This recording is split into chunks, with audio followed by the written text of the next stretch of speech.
Iran प्रदर्शन को लेकर बड़ी और अहम खबर यह है कि अमेरिका का बड़ा दावा इस पर सामने आ गया है, जिसमें अमेरिका ने आरोप यह लगाया कि ईरान ने शांतिपूर्ण प्रदर्शनों को दबाने के लिए हिजबुल्लाह और आतंकवादियों और इराकी मिलिटेंट्स को तैनात कर दिया है।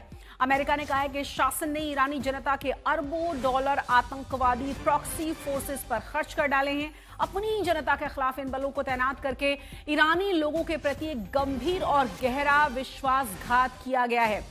तो इस वक्त की बड़ी और अहम खबर, अमेरिका की तरफ से कहा गया कि आतंकवादियों का सहारा लिया जा रहा है इस आंदोलन को दबाने के लिए, अपने ही लोगों को पूरी तरह से खत्म करवाने के लिए। आपको यह भी बता दें कि ये शांतिपूर्ण प्रदर्शन लगातार बढ़ते जा रहे हैं और कहा यह गया है अमेरिका की तरफ से कि इन प्रदर्शनों को दबाने के लिए ईरान हिजबुल्लाह के आतंकवादियों और इराकी मिलिटेंट्स को तैनात कर चुका है और करोड़ों डॉलर उन पर खर्च कर दिए गए हैं इस आंदोलन को पूरी तरह से कुचल डालने के लिए।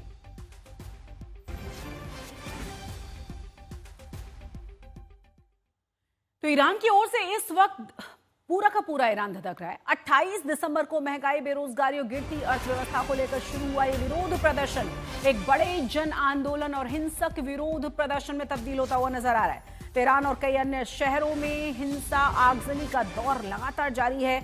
अब ईरान पूरी दुनिया से कट चुका है लगभग। इंटरनेट सर्विसेज बंद कर दी गई हैं। एयरपोर्ट्स पर इंटरनेशनल फ्लाइट्स को बंद कर दिया गया है। पूरे ईरान में सरकार के खिलाफ जबरदस्त गुस्सा है। खामनेई के खिलाफ ईरान की जनता सड़कों पर उतर आई है। तेहरान में लोग लॉन्ग लिव द शाह के नारे लगा रहे हैं। आपको इन तस्वीरों में साफ साफ नजर आ रहा होगा कि ईरान का ताजा हाल है क्या। आपको ये हालात बता रहे हैं कि फिलहाल स्थिति वाकई में बहुत ज्यादा तनावपूर्ण हो चुकी है ईरान के भीतर। तो जितना इस आंदोलन को खत्म करने की, बंद करने की या दबाने की कोशिश की जा रही है, उतना ही ज्यादा लोग घरों से बाहर निकलकर सड़कों पर एकजुट हैं।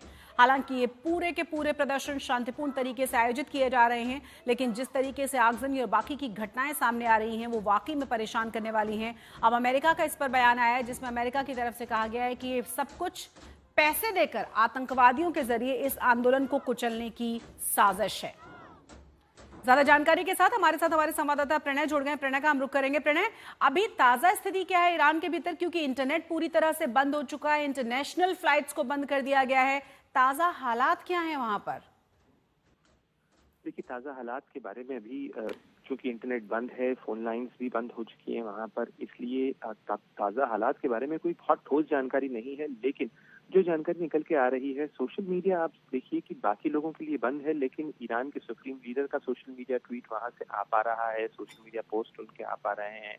वहीं दूसरी तरफ दुनिया भर से प्रतिक्रियाएं भी सामने आ रही हैं। अमेरिकी राष्ट्रपति डोनाल्ड ट्रंप ने सोशल मीडिया पोस्ट किए हैं, साथ ही उनके करीबी सहयोगी लिंडसे ग्राहम की तरफ से कहा गया है कि ईरान के लिए मदद तैयार है और ईरान के लिए जल्दी ही मदद पहुंचाई जाएगी। इसके अलावा राष्ट्रपति डोनाल्ड ट्रंप ने एक बार फिर आगाह किया है कि हम लगातार नजर रखे हुए हैं, अगर वहां पे जो प्रदर्शनकारी हैं उनको गोली मारी गई तो हम भी जो है वो शूटिंग के लिए तैयार हैं। तो निश्चित रूप से तनाव इस समय काफी बढ़ा हुआ है शशि, और अलग अलग इलाकों से जो खबर सामने आ रही है उसके मुताबिक प्रदर्शन बढ़े हैं वहां पर।